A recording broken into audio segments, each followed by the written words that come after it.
Hello friends, my self Dharmendra Kumawat और स्वागत है आपके अपने चैनल बायो पाठशाला पर। तो जय वर्णो अपन देख रहे थे और काफी हद तक अपन इस चैप्टर को कंप्लीट कर चुके हैं। 80% पोर्शन अपना कंप्लीट हो चुका है और आज की वीडियो लेसन में अपन एक नया टॉपिक स्टार्ट करने जा रहे हैं जो है एंजाइम। बहुत ज्यादा इंपॉर्टेंट है। अधिकतर जो चैप्टर है बायो में उसमें एंजाइम के बारे में आपको कुछ टर्म्स, इससे रिलेटेड टर्म्स, कुछ प्रोसेस आपको मिल जाएगी। तो एंजाइम है क्या, उसके बारे में डिस्कस करेंगे आज की वीडियो लेसन, ठीक है। और आपको प्रोटीन जब मैंने पढ़ाया था तब थोड़ा सा मैंने एंजाइम के बारे में बता दिया था, तो आप प्रोटीन वाला लेसन वापस से देख सकते हैं अगर आपको याद नहीं है तो, और याद है तो वेल गुड, आपको आने वाले जो टॉपिक है उसमें कोई दिक्कत नहीं आएगी, इतनी गारंटी है मेरी।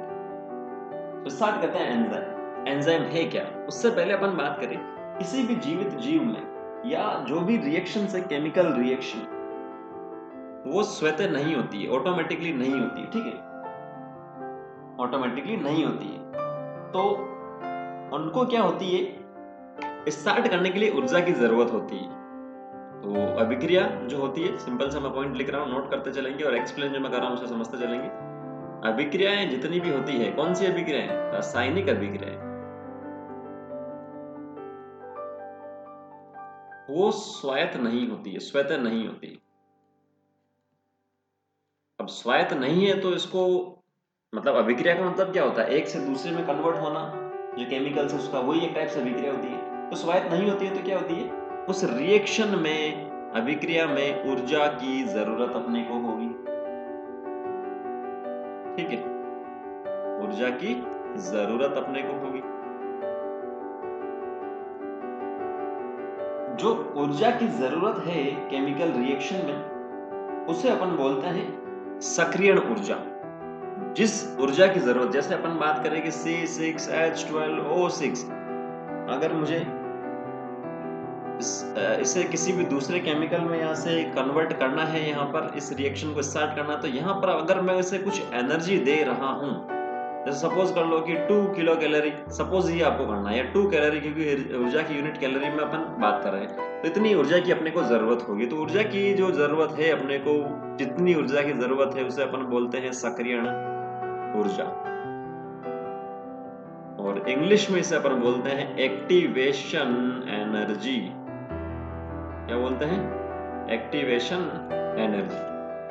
ठीक है, केमिस्ट्री में भी ऐसे इसे पढ़ते हैं ग्राफ से, तो वो मैं आपको बताऊंगा थोड़े टाइम में। तो कभी कभी ऐसा भी होता है कि जो क्रियाकारक है या अभिकारक है, ठीक है, क्रियाकारक है या जो अभिकारक है, उसमें जो रिएक्शन हो रही है उसकी दर को भी प्रभावित कर रहा है। जो अभिक्रिया की दर है उसे भी एंजाइम क्या करता है? प्रभावित करता है, ठीक है। तो जो सबस्टेंस होते हैं जिसमें खुद में कोई परिवर्तन नहीं होता है, जैसे A से B, ये अपने पास सिंपल सी रिएक्शन है, इक्वेशन है, तो A से B है जो अपने पास, तो यहाँ पर अपने पास क्या होगा? कोई एंजाइम होगा जो उसे ऊर्जा प्रोवाइड कर रहा है जिससे ये A से B में कन्वर्ट हो जाए। तो ये जो A अपने पास है B में कन्वर्ट हुआ है, लेकिन कन्वर्ट होने के बाद में भी अगर एंजाइम सपोज कर लो E है, तो एंजाइम पहले भी E था और अभी भी क्या है? E है। इसमें कोई भी चेंज यहाँ पर नहीं हुआ है, ठीक है। ये खुद काम में नहीं आ रहा है जो एंजाइम है वो। तो ऐसे सबस्टेंस को अपन क्या बोलते हैं? उत्प्रेरक, या इंग्लिश में से अपन बोलते हैं कैटलिस्ट। क्या बोलते हैं? कैटलिस्ट, जिसमें खुद में कोई परिवर्तन नहीं हो रहा है, बस वो अभिक्रिया में जो भी क्रियाकारक है, ये अपने पास क्या होता है? अभिकारक या क्रियाकारक इसे अपन बोलते हैं, और ये जो बी अपने पास मिला है इसे अपन उत्पाद बोलते हैं, प्रोडक्ट इसे अपन बोलते हैं, इसे अपन सबस्टेंस बोलते हैं। तो ये टर्म आपको ध्यान रखनी है थोड़ी सी, ठीक है, आने वाले एग्जांपल में ये काम आएगी। क्लियर है? तो ये जो एंजाइम है इसे आपने एक टाइप से बोला कैटलिस्ट, और ये जो प्रोसेस हुई है इसे अपन बोलते हैं कैटालाइसिस। मतलब कैटलिस्ट की प्रेजेंस में जो प्रोसेस हो रही है उसे अपन ने क्या बोला है? कैटालाइसिस,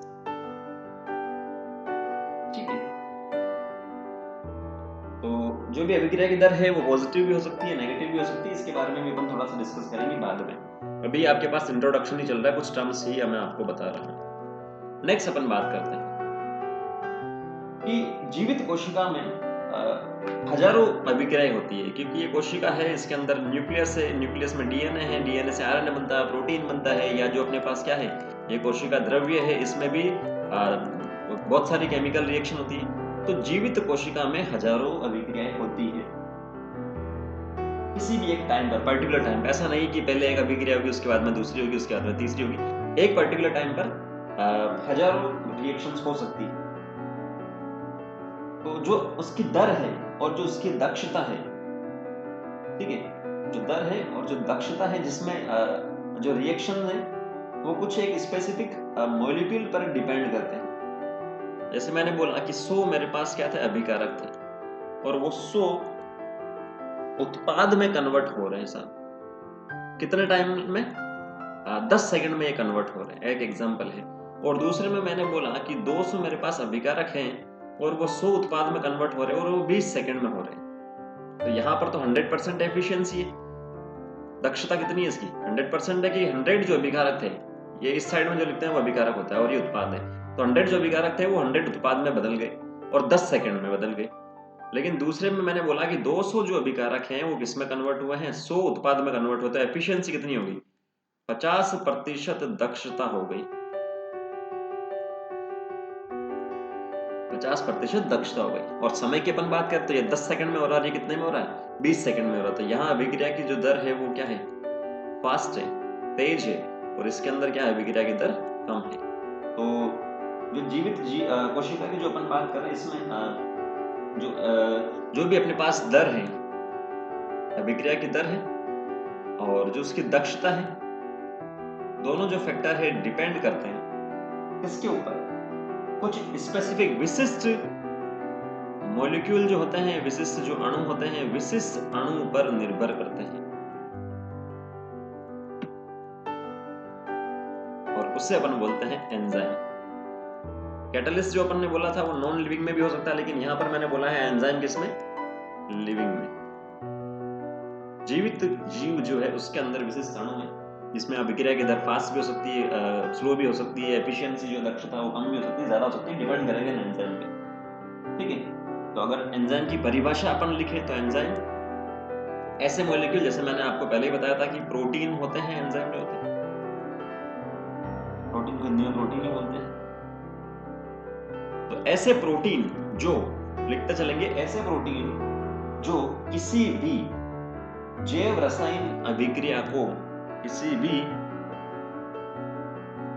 जैव रासायनिक, क्योंकि जैव का मतलब जीवित में हो रहा है और रासायनिक का मतलब रसायनों में परिवर्तन हो रहा है।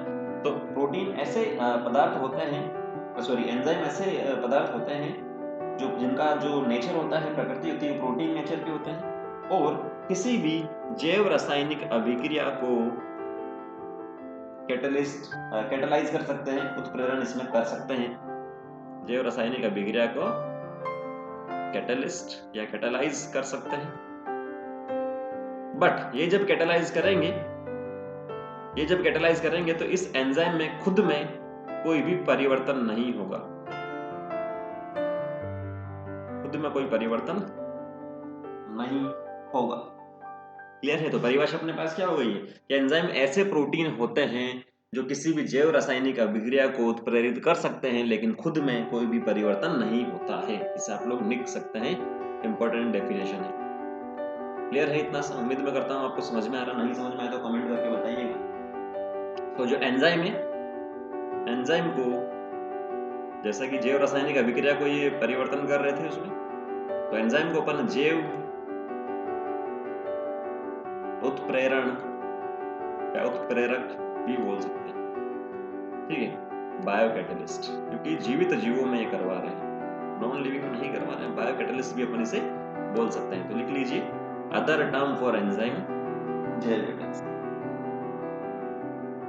तो ये आपको क्लियर होगा यहाँ तक। तो कोई भी कोशिका होती है, उसका जो डीएनए होता है, तो उस डीएनए पे ही डिपेंड करता है कि किस प्रकार का एंजाइम बनेगा, क्योंकि डीएनए से बनता है आरएनए, है ना? डीएनए से बनता है आरएनए, और आरएनए से क्या बनता है? प्रोटीन।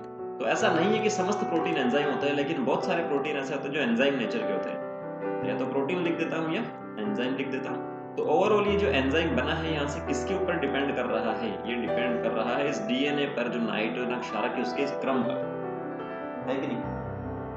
ठीक है, ये आपको ध्यान में रखना है कि एंजाइम या प्रोटीन का जो फॉर्मेशन होता है वो डायरेक्ट और इनडायरेक्टली डीएनए पर ही डिपेंड करता है।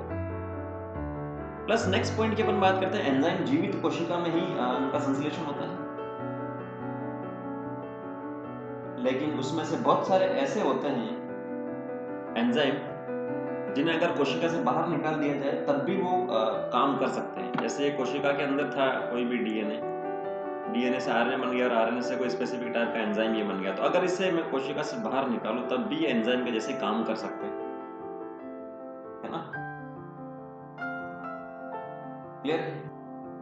जैसे अपन बात करते हैं कि जो रेनिन प्रोटीन होता है, सॉरी रेनिन जो एंजाइम होता है, RENNIN, एक RENIN भी होता है जो अपन उत्सर्जन में पढ़ते हैं, लेकिन रेनिन की अपन ने बात करते हैं, ये क्या करता है? मिल्क का डाइजेशन, दुग्ध का पाचन करने में हेल्प करता है, दुग्ध पाचन में हेल्प करता है। ठीक है, तो जो प्रोटीन होता है, कैसीन प्रोटीन मिल्क में, उसके हेल्प करता है उसका कन्वर्जन में, तो ये भी एक टाइप का क्या है? एंजाइम ही। तो अभी अपन ने बात की कि ऐसा एंजाइम जो जीवित कोशिका से बाहर उसे निकाल दिया जाए तब भी वो काम कर सकता है, तो उसे अपन बोलते हैं बहिर एंजाइम या बाह्य एंजाइम, या इंग्लिश में से अपन बोलते हैं एक्सो एंजाइम। कोशिका से बाहर भी ये काम कर सकता है, जैसे पाचक जो रस होते हैं या जो आंखों में लाइसोजाइम होता है, बहिर के आप एग्जाम्पल लिख सकते हैं, पाचक रस। कोशिका से बाहर आने का मतलब क्या? जैसे एलिमेंट्री कनाल की अपन बात करें, आहार नाल की अपन बात करते हैं, तो इस टाइप से अपनी आहार नाल होती है। थोड़ा सा मैं डायग्राम बना के बता देता हूँ आपको, कुछ इस टाइप से होता है। ठीक है, पाचक रस की जो आप बात कर रहे हो तो इस टाइप से होता है अपना एलिमेंट्री कनाल का डायग्राम, आहार नाल का। ये आमाशय हो गया, उसके बाद में ये छोटी आंत और ये बड़ी आंत यहाँ पर होती है। तो ऐसा तो है नहीं कि आहार नाल में जो फूड जा रहा है वो ऐसा कैसा बाहर निकल जाएगा। आहार नाल की जो भित्ति होती है, यहाँ पर 4 प्रकार की लेयर होती है, सीरोसा, मस्कुलरिस, सब म्यूकोसा और म्यूकोसा। सीरोसा पेशीय, सब म्यूकोसा और म्यूकोसा। तो यहाँ से जो जूस होता है वो इस होलो एलिमेंट्री आहार नाल में आता है और उसके बाद में यहाँ पर काम करता है और फूड यहाँ पर होता है। यहाँ कोशिकाओं से बाहर आने के बाद में वो फूड पर एक्ट करता है, भोजन पर एक्ट करता है, इसीलिए ये बाहर आने के बाद एक्ट कर रहा है। जैसे अपन ने किसे बोला? बाहिर एंजाइम से। ठीक है, लेकिन कुछ ऐसे होते हैं जो कोशिका के अंदर ही काम करता है, उसे अपन बोलते हैं अंत एंजाइम।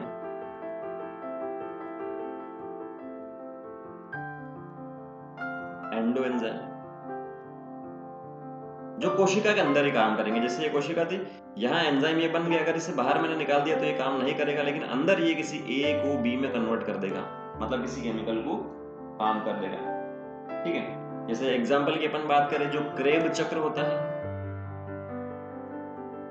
क्रेब चक्र में कुछ एंजाइम आता है, तो ये कहाँ काम करते हैं? ये माइटोकॉन्ड्रिया में काम करते हैं साहब। या जो ग्लाइकोलाइसिस की अपन बात करते हैं,